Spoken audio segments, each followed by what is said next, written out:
मेरे साथियों को राजरत्न अम्बेडकर की ओर से जय भीम नमो बुद्धाय। द बुद्धायन जमा के 8वें भाग में आप सभी लोगों का स्वागत है। कल के भाग में हम लोगों ने देखा कि सिद्धार्थ गौतम ये अपना देश छोड़कर ये चले गए। आप देखते हैं आगे क्या हुआ।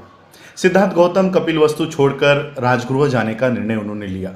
राजगृह ये ऐसी जगह थी जहाँ पर सभी वैचारिक राजनेता और सभी ग्रेट फिलोसोफर्स जो सभी ज्ञानी जो थे वो राजगृह उनका मुख्यालय हुआ करता था। जब सिद्धार्थ राजगृह जाने के लिए निकले तब राजगृह के जो राजा थे वो मगध देश के राजा बिंबिसार, ये राजगृह मगध देश की राजधानी राजगृह हुआ करता था, उस राजगृह के वो राजा थे।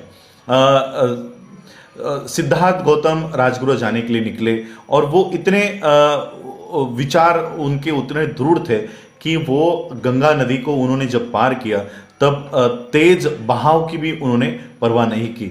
जब वो राजगृह के लिए निकले, कपिलवस्तु से राजगृह के लिए निकले, तो रास्ते में वो साकी नाम के ब्राह्मण स्त्री के आश्रम में रुके, उसके बाद पद्मा नाम के ब्राह्मण स्त्री के आश्रम में रुके, रैवत नाम के ऋषि के आश्रम में रुके। सभी आश्रमों में सभी जगह पर उनका आदर किया गया, आतिथ्य किया गया। सभी लोग उनको देखने के लिए भीड़ इकट्ठा किया करते थे। जो चल रहे थे वो रुक रुक कर सिद्धार्थ को देखा करते थे कि ये कौन है, इतना तेजस्वी पुरुष जो राजपुत्र है, उसके बदन पर ऐसे परिव्राजक के कपड़े कैसे हैं, ये सारी सवाल उनके दिमाग में थे।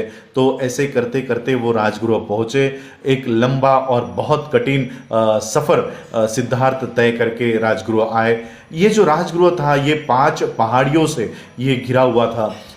सिद्धार्थ गौतम ने एक पहाड़ी के नीचे तल पर अपनी झोपड़ी बनाने का निर्णय लिया। सभी पेड़ पत्तियों से और लकड़ियों से उन्होंने एक छोटी सी झोपड़ी बनाई और उसी पर्वत के तल पर, उस पर्वत का नाम पांडव पर्वत था, उस पांडव पर्वत के तल पर इन्होंने एक झोपड़ी बनाई।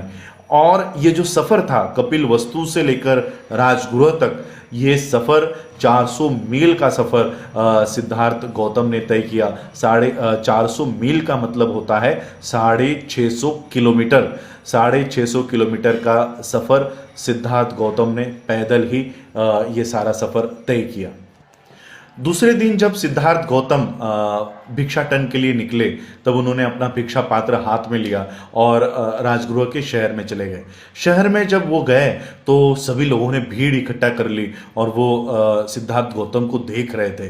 राजा बिंबिसार इन्होंने अपने महल में से देखा कि रास्तों के ऊपर इतनी भीड़ क्यों है, तो अपने दरबारी को उन्होंने बुलाया और पूछा कि ये सारी भीड़ क्यों इकट्ठा हुई है, जाओ जरा बाहर और पता करो। तो ये दरबारी बाहर गया और बाहर जाके उसने देखा और राजा को आकर जवाब दिया। उसने कहा, हे राजन, कि ये वही शाक्य पुत्र है जिसके लिए ब्राह्मणों ने भविष्यवाणी की थी कि ये अगर संसार में रहे तो ये सम्राट बनेंगे, चक्रवर्ती सम्राट बनेंगे, और अगर इन्होंने संसार त्याग किया और ये बाहर चले गए, सन्यासी बन गए, तो ये बुद्ध होंगे। ये वही शक्य पुत्र है जो हमारे राजगृह में ठहरे हुए हैं और ये सभी लोग उनको देखने के लिए भीड़ उन्होंने की है। राजा बिंबिसार को जब ये पता चला तब उन्होंने दरबारी को कहा कि जाओ देखो ये कहाँ जा रहे हैं और उनका पीछा करो और देखो वो कहाँ ठहरे हुए हैं और मुझे आकर बताओ। तो ये दरबारी सिद्धार्थ के पीछे पीछे गया।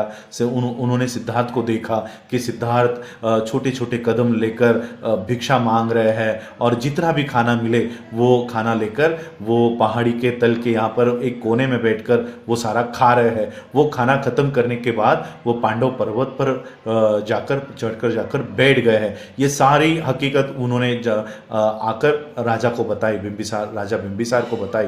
राजा बिंबिसार कुछ अपने परिजनों को साथ लेकर इस सिद्धार्थ गौतम को देखने के लिए, मिलने के लिए वहाँ पर गए। जैसे ही ये राजा बिंबिसार उस पर्वत को चढ़कर ऊपर आए, उन्होंने देखा, उनको ये सारा पर्वत चलते हुए दिखाई दिया, आन पड़ा और उस पर्वत की जो शिखर है ये सिद्धार्थ है ऐसा उनको जान पड़ रहा था। तो वो सिद्धार्थ के समीप गए, नज़दीक गए और सिद्धार्थ से उनके कुशल क्षम के बारे में, उनके कुशलता के बारे में उन्होंने पूछा, उनके शारीरिक मानसिक कुशलता के बारे में पूछा। सिद्धार्थ गौतम ने वो शारीरिक रूप से और मानसिक रूप से कुशल है, ठीक है, ये सारी जानकारी उन्होंने दी। और फिर राजा बिंबिसार ने सिद्धार्थ को बताया कि वो राजा बिंबिसार वो सिद्धार्थ गौतम के वंशानुवंश परिवार के मित्र है और इसलिए वो मित्रता के अधिकार के ऊपर वो सिद्धार्थ से कुछ बात करना चाहते हैं। राजा बिंबिसार ने सिद्धार्थ को बताया कि वो विचलित हो जाते हैं जब वो देखते हैं कि सिद्धार्थ गौतम जो इतना सुंदर है, सौंदर्य से पूर्ण है, यौवन से पूर्ण है और जो एक शालीन कुल के है, उनके बदन पर ऐसे परिव्राजक के कपड़े देखकर उनको दुख होता है और मैत्री के वजह से, करुणा के वजह से वो उनसे विनती कर रहे थे कि आप ये परिव्राजक को त्याग दें और एक राजकुमार जैसा जीवन जिए। जो हाथ शासन करने के लिए योग्य है, वो हाथ इस तरह से भिक्षा मांगने के योग्य नहीं है। जो बदन, जो अंग ये चंदन के योग्य है, उसके उस बदन के ऊपर ऐसे रक्त रंजित कपड़ों से ये जो परिव्राजक का वेश है वो अच्छा नहीं लगता।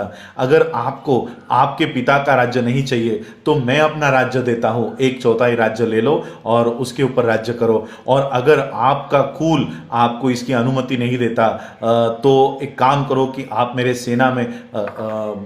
सेना में आप भर्ती हो जाओ और सेना के माध्यम से, एक मित्र के माध्यम से आप मेरे साथ राज्य करो। इस तरह के कई सारे विकल्प उन्होंने बताए। उनको सिद्धार्थ को बताया कि धर्म, काम और धन, यह जीवन के 3 उद्देश्य है, इसको प्राप्त करो। जब बुढ़ापा आएगा तब आपका यौवन नहीं होगा और तब ये यौवन किसी काम का नहीं होगा। इसलिए आज जब आप जवान हो तब इस यौवन का, इस सुंदरता का उपयोग करो। जब आप बूढ़े हो जाओगे तब इस धर्म के मार्ग पर चलिए। सिद्धार्थ ने ये सभी बातें सुनी। राजा ने बहुत बातें सिद्धार्थ को अपने प्रवर्जा त्याग करने के माध्यम से कही। उन्होंने कहा कि अगर आपको धर्म ही प्यारा है, धर्म ही आपका उद्देश्य है तो यज्ञ करो। यही आपके वंश की, यही आपके कुल की परंपरा रही है। यज्ञ करके, आहुति देकर, बलि चढ़ाकर ये सारा धर्म आप प्राप्त कर सकते हो। ये परिव्राज्य को आप त्याग करो। सिद्धार्थ सारी बातें सुन रहे थे और शांतिपूर्वक उन्होंने ये सारी बातें सुनी और फिर राजा को उन्होंने जवाब दिया। उन्होंने कहा कि हे राजन, मुझे आपके मैत्री पर थोड़ा भी संदेह नहीं है, थोड़ा भी मुझे शक नहीं है। आप मैत्री के भाव से ही मुझे ये सारी बातें बता रहे हैं। लेकिन मैं आपको कहना चाहता हूँ कि मुझे सांपों से डर नहीं लगता। उतना डर मुझे सांपों से नहीं लगता, उतना डर मुझे बिच्छू से नहीं लगता, उतना डर आकाश से गिरने वाली बिजली का नहीं लगता, आग का नहीं लगता, जितना डर मुझे इन विषयों में आसक्त चीज़ों से लगता है। और इसलिए मैं परिव्राजक बन के इन विषयों के ऊपर सारा कंट्रोल और ये सारा लाने का मैं ये काम कर रहा हूँ। और इसलिए मैं इसलिए परिव्राजक नहीं बना कि मेरा राज किसी ने छीन लिया है या किसी ने मेरा मुकुट गिरा दिया है, किसी ने मुझे हरा दिया है, इसलिए मैं परिव्राजक नहीं बना हूँ। और मैं ये संसार के सारे दुखों को दूर करने के लिए, विषय आसक्त से, काम भोगों से बाहर निकलने के लिए मैं ये परिव्राजक बना हूँ। सिद्धार्थ ने भी अपनी ओर से सभी वो तर्क राजा बिंबिसार के सामने रखा और राजा बिंबिसार फिर निशब्द हो गए।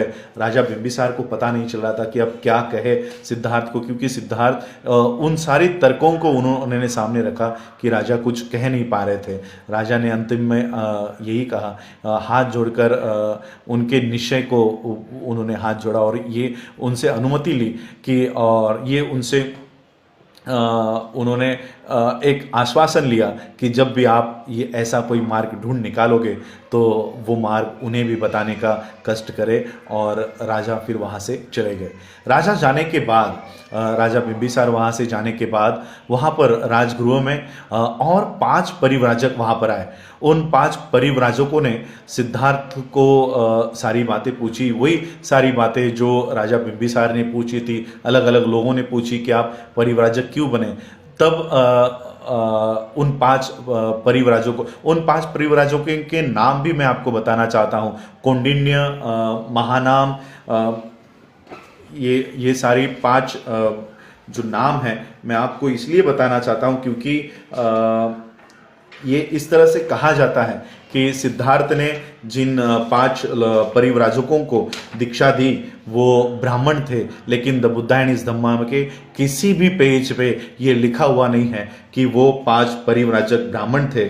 और इसलिए मैं उन पांच परिव्राजकों का नाम आप लोगों को बताना चाहता हूँ। जो एक षड्यंत्र किया जाता है कि बुद्ध ने सबसे पहले, सिद्धार्थ गौतम ने जैसे ही उनको बुद्धत्व प्राप्त हुआ तो उन्होंने वो ज्ञान पांच परिव्राजक जो ब्राह्मण थे उनको दिया। तो ये झूठी बात है। सिद्धार्थ ने कभी भी किसी पांच परिव्राजक ब्राह्मणों को अपनी धम्म की देशना नहीं दी। उन पांच परिव्राजकों के नाम थे कौंडिन्य, अश्वजीत, कश्यप, महानाम और बधुका। ये पांच परिव्राजक इन्होंने सिद्धार्थ को बताया कि आपको पता है कि कपिल वस्तु छोड़ने के बाद कपिल वस्तु में क्या हुआ। सिद्धार्थ ने कहा नहीं, मुझे नहीं पता कि वहाँ पर क्या हुआ।